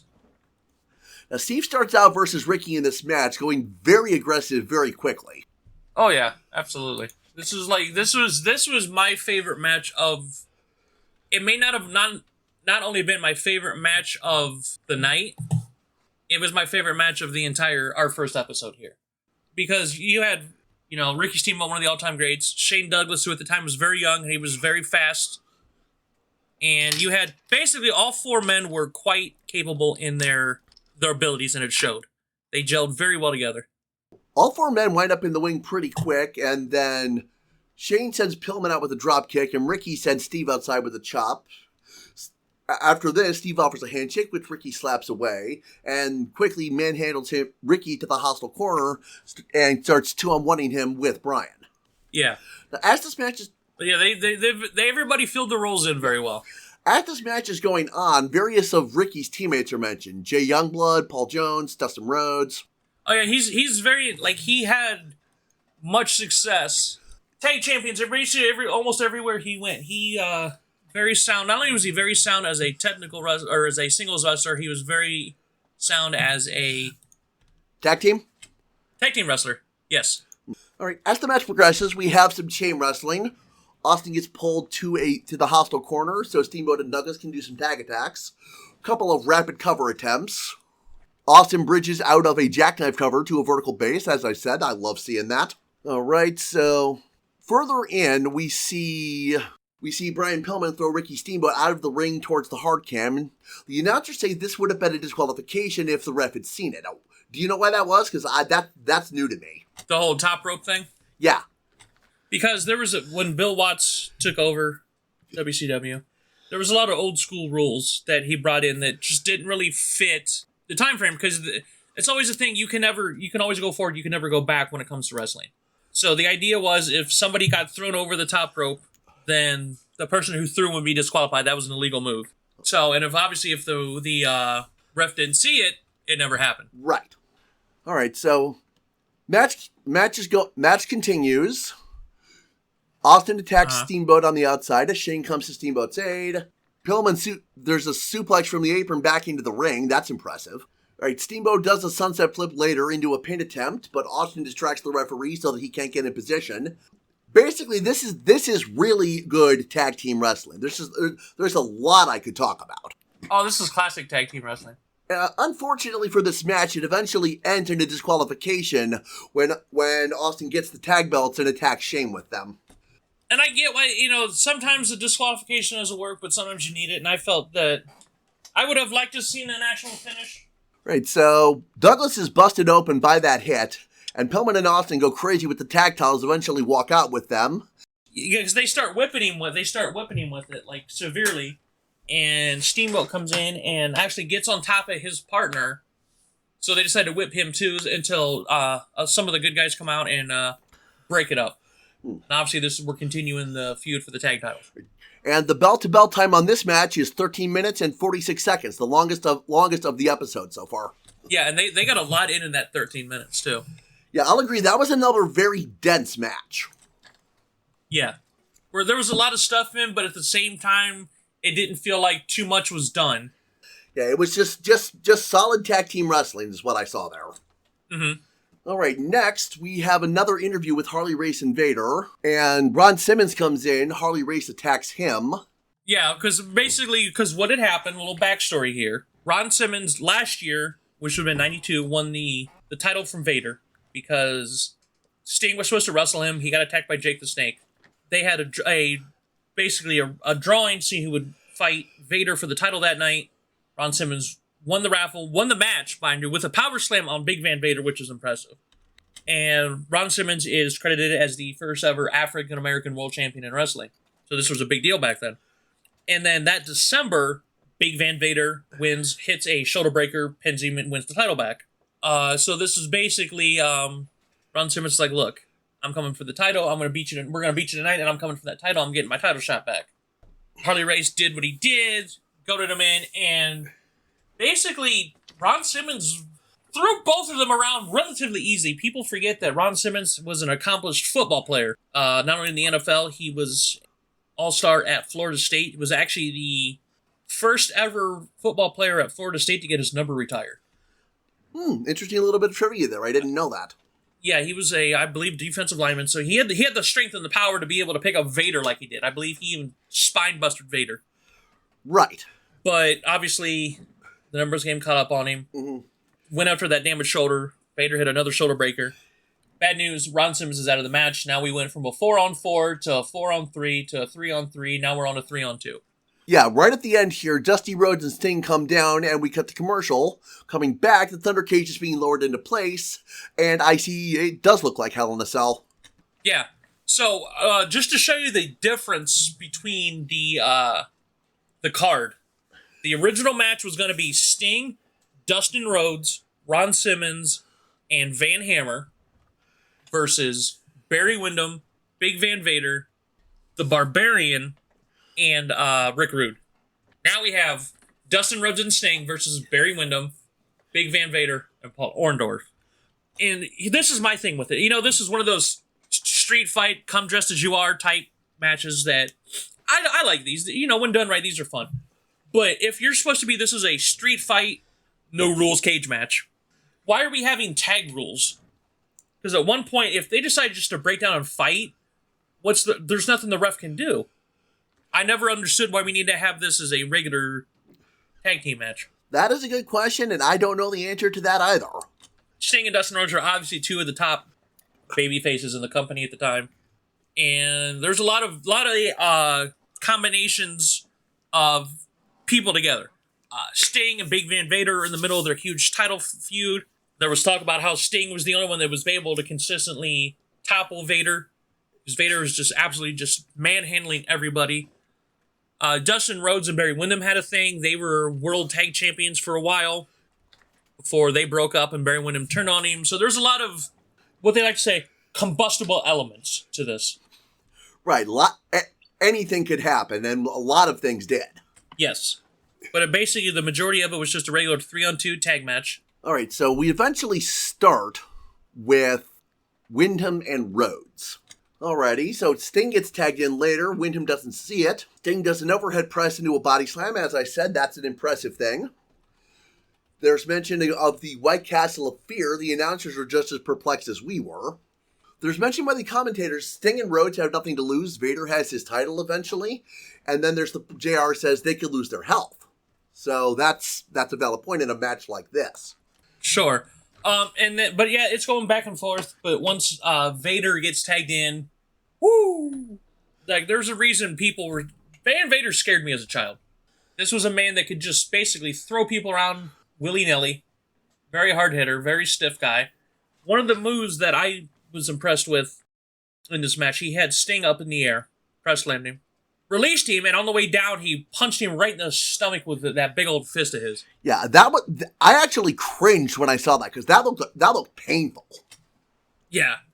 But yeah, we're going back and forth with this. Obviously, there was a point where, the heels are working over the bad guys, and it's not looking good. However, out of nowhere, here comes Cactus Jack. And people are wondering why Cactus Jack is coming to the ring, what his business is. Yeah, he's got a set of bolt cutters, which he uses to cut the lock off the door and get into the cage, as Rhodes is getting manhandled by Orndorff. Wyndham tries to intercept him and fails, and then Jack goes after Orndorff and Vader. Yeah, because he takes out Wyndham with the bolt cutters. It's now a 3-on-3. This is the full-on first face turn of Cactus Jack. And now it's a 3-on-3, and they're going back and forth. This is the point where the match just starts breaking down. And as we get to the end, Orndorff is setting up Dustin Rhodes for his pile driver. Orndorff's finishing maneuver. Cactus Jack comes off the top, takes off his boot, comes off the top, hits Orndorff with it, and Rhodes is able to roll up Orndorff, and the good guys win, and everybody goes home happy. That match was very chaotic for the 11 minutes and 23 seconds that it lasted. Yeah. There was, like I said, you keep saying the word dense, and like a lot of these matches, at least for the Clash of the Champions, they got a lot in with the time they gave, but it didn't seem like everything was rushed and everybody just like boom, boom, boom, boom, boom. Like they were dense, but they flowed well. Yes. Dense, but not overloaded. Sure. So, and then after the match, there's a promo with Cactus Jack when he's basically talking to Harley Race and his people saying this is not over yet, we got beef. They're building to a match with Orndorff and Cactus Jack this Saturday. Sure, but overall, this show, we'll get to that here in a second, but overall for this show, what'd you think? You really didn't get to watch a lot of WCW beforehand, because obviously it was gone long before you would start watching. What did you think is your first taste of WCW? I think they knew what they were doing. They knew how to wrestle. They knew how to cut promos. They were solid. Yeah. I actually, a lot of times, especially when we were growing up, you either had one or the other, as in you usually had WWF or WCW on TV. In Ohio, we had that weird thing where we would actually sometimes get both of them. Like, every once in a while you would get a WCW show in Ohio, and obviously you would get WWF. And then I also had TBS, so I was one of the few that actually had both. I was able to watch both as a kid, because I was able to find them both on syndication. So, match of the show, match of the night. Probably the tag championship match. I would agree with that myself. Okay, so we're going to go on to WCW Saturday Night, which was the flagship show for WCW at the time. We're looking at January 16th, 1993. The show opens with JR and Larry Zbyszko talking to Bill Watts about the number one contenders tournament for the U.S. title. Sure, because what had happened is that the main event is going to be Dustin Rhodes versus Ricky Steamboat in the finals for that number one contenders tournament. However, because of Ric Rude's injury, he was not able to defend the title for 30 days because that honestly used to be a thing. You had to defend your title every 30 days. So what they're going to do is they're going to strip Rick Rude of the United States title, and now the number one contenders tournament is now a tournament for the title. So they're actually going to be fighting for the title tonight. There's also some mention of the storyline with Eric Watts. He says that the reason for his arrest was false and that he gets a lot of flags just because of who he is, Bill's son. Yeah, and he says they're going to have footage of the incident so we can figure out what really happened. All right, the opening match of the show is a six-man tag team match. Wyndham, Pillman, and Austin versus Bad, Armstrong, and Scorpio. And there's mention of how close Pillman and Austin came to winning those tag championships. They were very close. But like I said, we're continuing that feud for the tag titles. And basically you have Barry Windham, who was a former world champion. So you have, and basically there's a lot of big names, at least on the card, in this match. You had world champions, tag champions. Brad Armstrong was light heavyweight champion. Like there's a lot of pedigree and credentials in this opening match, and it was good. It did what it did. Yeah, not sure I'd call this one dense. Little less so than the other ones I've said, but it did what it needed to do. Actually, for the good half of this, the good guys have taken over, going back and forth. The bad guys will take over for a little bit. Mainly the quote unquote face and Marrow for this was Johnny B. Bad. It was very standard. There was nothing wrong with it, but it was very standard. Everybody got to do their things, what brought them to the dance. Right. And as we get to the end, it breaks down as most of these tag matches do. Brad Armstrong has Barry Windham up, ready for the side Russian leg sweep, which was Brad Armstrong's finisher at the time. Before he is taken out by Ryan Pillman, Barry Windham's able to land his Impaler DDT. and get a win for the bad guys. And that is a match time of 8 minutes, 24 seconds. Yeah, once again, I think it flowed well. Everybody got their stuff in. And then we cut right back to an interview with Barry Windham, who he said has a vested interest in the main event. And he goes, maybe I'll come and make a visit. You never know. Yeah, and he's saying that Dustin Rhodes and Ricky Steamboat both let him down and both cost him the tag titles at some point. Yep. By the way, Barry Windham is also in the Hall of Fame as a member of the Four Horsemen, because Barry Windham was a member of the Four Horsemen at one point. Alrighty. There's a flashback to Clash of the Champions with Vader's invitation for Sting to the White Castle of Fear. They replay that promo. And from there we move into the next match, Vader versus Tim Dixon. Yeah, this... Oh my god, Vader murdered a man. This looked like a murder. Yeah, 3 minutes and 24 seconds. And Vader just absolutely pillar to post, mop the floor, any metaphor you want to use. This poor man. Woo. Yeah, I feel sorry for that guy. Yeah, Vader finished it with his powerbomb. That off the shoulder, it's actually known as the Thunderfire powerbomb if it comes off the shoulder like that. Interesting little note there. Yep, you would see that. He would use it like that. Sid Vicious would do his version. Japanese legend, the great Sasuke, would do this version. So yeah, this version was... A handful of people would use these. It was known as the Thunderfire powerbomb. All right, after that, we have Teddy Long interviewing Ron Simmons, whose promo boils down to, holding the title is addictive and I'll do whatever it takes to get one back. Yeah, absolutely, because he was like, Teddy, you know what I can do, because Teddy Long used to be a manager. He managed Ron Simmons when he was in a tag team known as Doom. It was Ron Simmons and Butch Reed. They were former World Tag Champs. So he was like, Teddy, you know what I can do. I'm going to go out there. I'm going to win that world title back. And, we'll see if Ron Simmons is actually able to get back that world title that he lost to Vader. All right. Moving on from that, we have Tony Schiavone interviewing Eric Watts, the altercation, because some fans at this altercation at a gas station just happened to have a camera. Those cameras were not small in that time. No, we need to dissect this this promo or this video, because we're going through and it is. I get you want to meet a wrestler, they run into him at the gas station, great, and I also get that you want to, hey, let's get a picture, but I don't know why it's ironic, and I get it's wrestling, suspend your disbelief, but so Dad brings out the camcorder, and this girl at the time she looked maybe about 8. 8 or 9, I'd say. Yeah, somewhere between 7, 8, 9 in year range. You meet a wrestler at the gas station. It happens. I ran into a wrestler at Dunkin' Donuts one time after a show. So they're just like, hey, you want to get a picture with him? Hey, do you mind if I bust out this big ass camcorder just for no specific reason instead of the old school cameras? Cool. So they're getting a picture, and the part that I found weird. Well, okay, one of the things I found weird.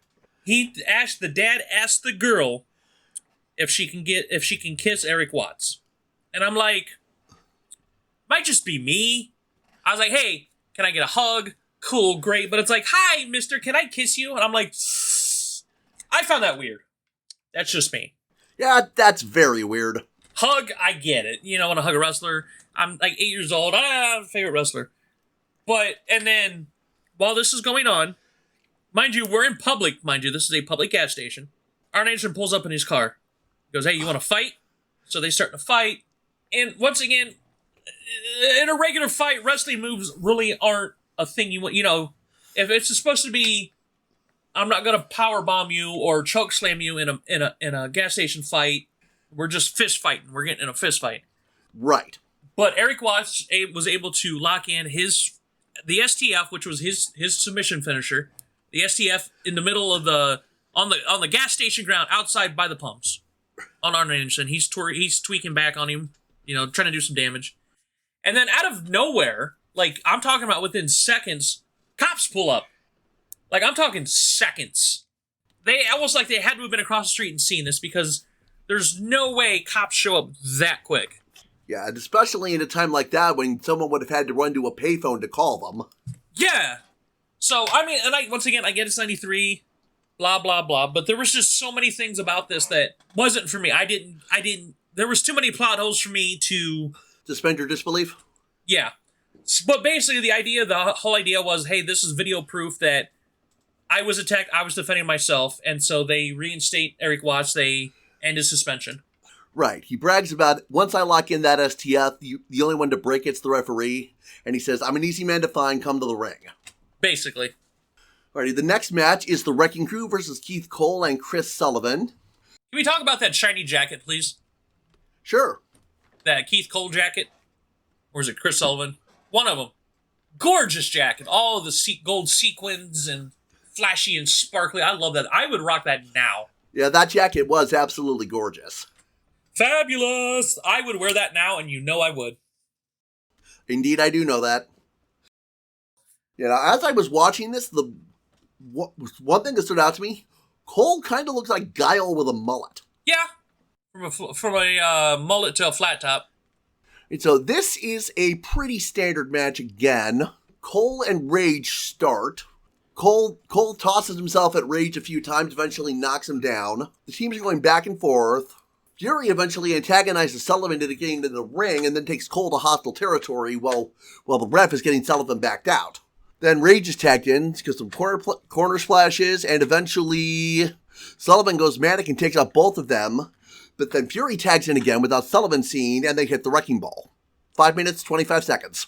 This was a quick match. Not super quick, but it was for the Wrecking Crew. We're putting on the Wrecking Crew because we find out as not too long after this, they are going to be taking on the Rock and Roll Express at Super Brawl. So obviously we want to make the Wrecking Crew look as good as we can. But once again, I like the guy. I like those guys. Mm-hmm. They definitely knew what they were doing. Yeah. All right, next segment is Tony Schiavone interviewing Dustin Rhodes, who says, I've waited a long time for this, Ricky. You better be on top of your game because I'm going to be on top of mine. Yeah, like I said, they were both good friends in real life, but also on TV. They were good friends. And it's like, look, I know we're friends. You know, this is for the title. It's not just for a title shot now. It's for the title. We're friends. We're going to be friends after this. But just know, once the bell rings, I'm going to win. We then cut to the Super Brawl 3 Control Center. Great Muta's going to defend the NWA title there. I bet that's going to be a fun match. Yeah, like I said, I was a huge fan of the Great Muta. Especially when you're like 7, 8 years old and you see this guy spewing mist out of his mouth, all the face paint, how quick he was. Like I said, he was the first person I ever remember seeing do a moonsault. Oh, wow. So this guy actually mystified me as a child. After that, we have an interview with Ricky Steamboat, who says pretty much the same thing Dustin said. Show no mercy because I sure won't. And there was one thing about this that I really liked that Ricky Steamboat said, is that he knew he was coming towards the end of his active wrestling career, and I think it was within the next year or two. But basically he said, look, I'm older. I know that these moments aren't going to come to me as often as they used to, so I'm going to take advantage of this any chance I get. Right. Now, moving on from that interview, we have a 38-second match between Max Payne and Rick Savage. Very quick submission to end that one. Yeah, Max Payne, which, to me, looked like he had the most basic creative wrestler, before I do all the flashy stuff, outfit, simple black hair. He also had, hair all over the place. He came out playing guitar, came in and German suplexed the guy, locked in the painkiller. That was the name of his armbar. Fidget-bar armbar. And yeah, I believe you said it was, 38 seconds? Yes. 38 seconds. German suplex, armbar, over. Moving on from that, we have Larry interviewing Vinny Vegas, who calls out Van Hammer, who has not responded. Yeah, and what I like is, Vinny Vegas is still doing the, hey, oh, I'm walking here type thing. And he was like, oh, maybe I'll have some of my boys come down and make a visit. Oh! And I'm like, I'm glad that they got I almost said Kevin Smith. Kevin Nash do his normal voice, once the Vinny Vegas ran its course, because it was very, even for a fake gangster gimmick, it was, the voice was just so cheesy. It's like if he was a French wrestler, he'd be like, oh, I'm going to beat you up, oh. That's how goofy it sounded. Oh yeah, it kind of got me cringing. Yeah, that was just like, oh, ho, ho, ho, I am French. I shall beat you thusly, ho, ho, ho, ho. That's how hokey it sounded. All right, moving on from that, we have Cactus Jack talking about Cactus Jack and how he got involved in the Thunder Cage match. And Jack cuts a promo of his own. Says, I don't want people to like me. I feed on their hatred. But yet, people start liking him because it's Cactus Jack. Yeah. Yeah, so he says, Vader, Orndorff, I'll feed on my own hatred for you. Next event is Marcus Alexander Bagwell versus Chris Benoit. Match starts off fast motion, chain wrestling. Yeah, Marcus Alexander Bagwell, who we all know later on, much success as Buff Bagwell. He was very quick back then. He was the baby-faced rookie. He had only been around a year or so in WCW. Very quick, very agile. So this was a good style change. You had the quicker. This also showed that Chris Benoit could go against the more technical wrestlers like Brad Armstrong, but he could also handle the quicker wrestlers like a Bagwell. Mm-hmm. Yeah, the motion in this match is very fast. They're moving very quickly, and that's you see Bagwell in control for a while. Benoit eventually does his finisher and gets the pin.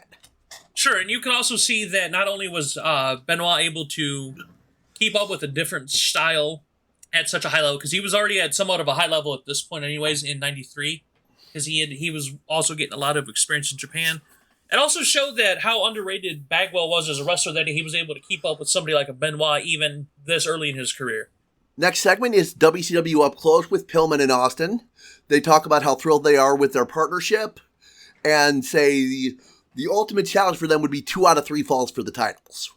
Sure, and Pillman's explanation was anybody can win. Anything can happen with 1 fall. Anybody can win with 1 fall match. But 2 out of 3 falls really shows you what kind of wrestlers you are and how good you are in wrestling if you can win 2 out of 3 times.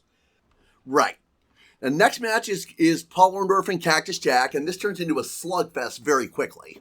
Oh, yeah, because not only because we know what Cactus Jack can do, for those that don't know, Paul Orndorff, yet another Hall of Famer, was a dude that would just beat people. Like he was part of that. He came out of that whole camp of the tough guy wrestlers, because a lot of times back in the day, and I know of some promotions that used to do this, professional wrestlers were supposed to be these big, strong guys that could just fight. And there was a time, a lot of promotions, I think Florida, there was a promotion in Florida, I believe it was the Grams, their promotion out of Florida. If you were, let's say you got in a bar fight with a civilian and you lost, you would get fired. Really? Never heard of something like that. Yeah, because it's like, hey, you're larger than life. Why would I go watch somebody wrestle that I just saw get knocked out by a dude in a bar fight the night before? Put it like that, yeah, it makes sense. So Orndorff came from that era. Where you had to be tough. And he was. Right now, there's for a while there, he's not giving Jack a chance to get back into the ring, and they fight outside for a while. Jack goes for a splash and flips over and out as Orndorff dodges. CJ hits the apron, and Orndorff starts landing knees. Crowd's cheering for Jack, and he's not thrilled. Yeah, no. Jack gets thrown into the referee by Orndorff late in the match, but no disqualification. That's unusual. It goes on back and forth. Mm-hmm. And the eventual end is a disqualification as Vader attacks with Harley Race on the outside. Sure, and then the funny thing about this is going through, he's getting double teamed, and people are shouting. They want Sting, Sting, Sting, Sting, because they're expecting Sting to come out because of his feud with Vader. But Barbarian comes out, and you almost kind of feel like the crowd deflates a little bit when Barbarian comes out, but it made more sense for Barbarian to come out because that's supposed to be Cactus Jack's buddy and tag partner. Of course, he's going to come out to help defend his partner as opposed to Sting. Right, yeah, that makes sense. Yeah, so they're continuing that whole quadrilogy of people. Alrighty, that match lasted for 9 minutes and 48 seconds, and we move right into Steamboat and Rhodes for the U.S. Heavyweight title. Yeah, like we mentioned earlier in the segment, that this was supposed to be the number 1 contender for a shot against Rick Rude. Unfortunately, Rick Rude had an injury where he was unable to defend it, so they stripped him. So now the winner of this match is going to be the new United States champion. And by God, was this match good. Yeah, this was ridiculously good. Steamboat and Dustin Rhodes both knew exactly what they were doing. They knew what the other could do. They knew how to feed off each other. I could gush for hours about this match. The thing about this is when I went to wrestling school, once again, like I mentioned at the top of the episode, I was trained at House of Glory in New York City. Shout out to the House of Glory. They preached basics. And if you watch this match, because we used to have to do we did the basics up hundreds of times. If you watch this match, that's all they did, was the basics and the fundamentals. That's all they did in this match. But they are able to do that stuff so well. They didn't need to do the flashy stuff. Right. Sometimes the basics are all you need. Yeah, and even better, they knew, like, Steamboat's finisher was the crossbody from the top rope, so Dustin kept working on his ribs and his midsection. Dustin Rhodes' finisher was the bulldog. Steamboat was working on his arm. It was like, it's the small psychological basic stuff that made this match so good. Because they're like, we've wrestled, we're friends, we know each other, so I know I'm going to work on your midsection because I know that's going to make your finisher less effective. I'm going to work on your arm because that's going to make your finisher less effective. And then they also just did fundamentals and basics this whole match. And it was so good. Like, honestly, I think this might honestly be my favorite match of the entire episode. Yeah, I'm going to agree with you. The best match of this episode. Yeah, 100%. So we go to the finish. Barry Windham comes out like he says he does, like he was going to. Ricky Steamboat fell out of the ring. Dustin Rhodes obviously stepping back, giving him time. The ref is talking. Neither one of them see Barry Windham come out. DDT. Ricky Steamboat onto the concrete. Like I said, DDT was Barry Windham's finisher. Dustin Rhodes wins by countout. So Dustin Rhodes is now your new WCW United States champion. So, and then after this, they're interviewing Dustin Rhodes at the end of the episode, and they show him the footage, and he's not happy. He's like, look, a lot of respect to Ricky. This is not how I wanted to end. He's going to go find Ricky, make this right, and they're going to, hey, obviously, you know what? Let me give you a shot. I had no idea this happened. Let's run this through again. Right. They're playing into their friendship, both in kayfabe and in real life. Absolutely. So, and that's how WCW Saturday Night ends for January 16th. The match was 15 minutes and 2 seconds there. Fantastic. Like I said, once again, I can't gush over how great that match is. Fantastic match. And that actually also concludes our episode 1 of Dropkicks and Attractions. We do have a schedule set up. So, I figure we go through at least the next few episodes. Episode 2, which will be coming out, we're going to try to release these episodes weekly. So, next week, we are going to do our first movie or pop culture related episode, which I figure, why not do really combine wrestling and pop culture. We're going to be talking about the Hulk Hogan classic, Mr. Nanny. That's going to be a lot of fun. I used to watch that movie a lot as a kid. The next wrestling episode, which will be in 2 weeks, will be the January 18th Monday Night Raw and the January 23rd WCW Saturday Night. That is the Go Home Raw before the Royal Rumble. And also, when we do have the pay-per-view shows, those will be their own dedicated episodes. And episode 4, which will come after that, we will be talking about a movie, surprisingly, I have never seen. And I don't think you'd seen this before recording. Before recording, no, I had not. Which is a surprise because I'm a massive Bill Murray fan, Harold Ramis fan. We're going to be talking about the Bill Murray classic Groundhog Day. Looking forward to it. So, yeah, absolutely. Like I said, I'm a big fan of Bill Murray. So, I am Xander Invictus. You can find me on Twitter, TikTok, Twitch, Hover, Instagram, basically all the social medias. You can find me at Xander Invictus. You can find the podcast on Twitter at D and A Podcast 1. And again, I am BigBoct. You can find me as at BigBoct on most socials. So once again, thank you everybody for the first of hopefully many, many episodes of the DNA Dropkicks and Attractions podcast. We'll see you next week. See you next week.